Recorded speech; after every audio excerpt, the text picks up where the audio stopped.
Днес трябва да проведа един много важен семейен разговор, който никак няма да бъде лесен. Какво ми трябва?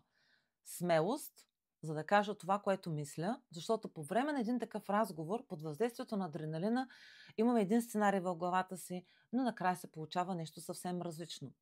И сила, но не физическа сила, но емоционална, ментална, психическа сила да продължа разговор, защото вероятно ще бъда атакувана, ще бъда прекъсвана. Не знам точно как ще се развият нещата.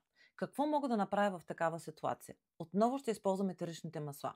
Има една смес, която се казва по-силен. В тази смес има включени етерични масла, които ще ми помогнат да контролирам количеството адреналин, което моето тяло ще отделя. Как се случва това нещо? Етеричните масла са най-бързият начин, който можем да използваме, за да контролираме нашия мозък.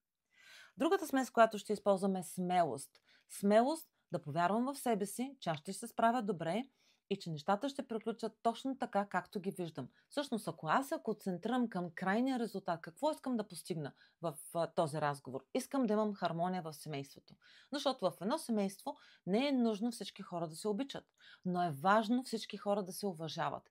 И аз като една майка, която е гръбначен стълб на семейството, събира цялото семейство, аз трябва да намеря този баланс, за да могат всички да бъдат чути и да бъдат разбрани. Така че днес ще използвам ето тези двете масла.